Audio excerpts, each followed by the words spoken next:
વિકાસ, પ્રગતિ અને પવિત્રતા. દીપમાલા ન્યૂઝ. નમસ્કાર. કલોલ ઇફકો ખાતે આધુનિક બીજ સંશોધન કેન્દ્ર બનાવવા માટે પાયાના કાર્યની સ્થાપના અને શરૂઆત કરવાની યોજનાઓ માટે બેઠક યોજાઈ. કલોલ ઇફકો ખાતે 18 જૂન 2025ના રોજ ઇફકો અને આઈક્રીસેટના વરિષ્ઠ અધિકારીઓ આધુનિક બીજ સંશોધન કેન્દ્ર બનાવવા માટે પાયાના કાર્યની સ્થાપના અને શરૂઆત કરવાની યોજનાઓ તૈયાર કરવા માટે એક મહત્વપૂર્ણ બેઠક યોજી હતી. BBSL સહકારી મંડળીઓ દ્વારા ભારતમાં ગુણવત્તાયુક્ત બીજનું ઉત્પાદન વધારવા મદદ કરશે, જેનાથી આયાતી બીજ પરની નિર્ભરતા ઓછી થશે, કૃષિ ઉત્પાદન વધશે, ગ્રામીણ અર્થતંત્રને વેગ મળશે, મેક ઇન ઇન્ડિયાને પ્રોત્સાહન મળશે અને આત્મનિર્ભર ભારત તરફ દોરી જશે. આ કાર્યક્રમમાં doctor Himanshu Pathak, director of general, એ જણાવ્યું હતું કે આઈક્રીસેટ બીજ સંશોધન કેન્દ્ર ભારતના સમૃદ્ધ ખેડૂત વિકાસના હેતુ અને વિશેષ ધ્યાન સાથે સેવા આપશે.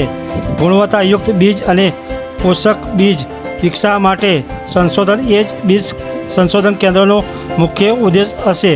આ કાર્યક્રમમાં આઈક્રીસેટના director general doctor Himanshu Pathak, આઈક્રીસેટના additional director general Sanjay Agrawal, IAS નિવૃત્ત, આઈક્રીસેટ BBSLના ચેરમેન અને ઇફકોના ડિરેક્ટર માર્કેટિંગ યોગેન્દ્ર કુમાર અને BBSLના managing director Chetan Joshi, IFFCO executive યુનિટના director Shri Sandeep Ghosh, general manager nano plant ઉપસ્થિત રહ્યા હતા.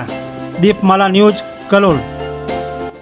उसकी ट्रेसेबिलिटी, कहाँ से बीज उत्पन्न हुआ है, किसने इसको तैयार किया है, कहाँ कहाँ गुजर के किसानों तक पहुँचा, उस प्रयास बिल्कुल ना हो, क्वालिटी बेहतर हो, उसकी मार्केटिंग एबिलिटी, एक्सपोर्ट क्वालिटी, ये सब बेहतर बनी रहे, इसके बारे में भी हमने आज चर्चा की.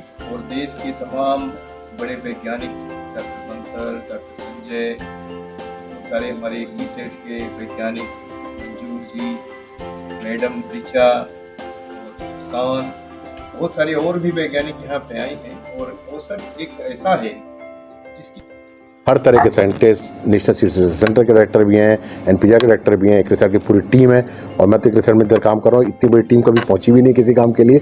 और पूरे यहाँ के लोग हैं, पूरा चिंतन करके क्या बनाया जाए, अल्टीमेट सीड सेंटर का क्या सीड बने जो ऐसा पुष्पित हो, जो लाभ हो, उसकी पूरी चिंतन की गई.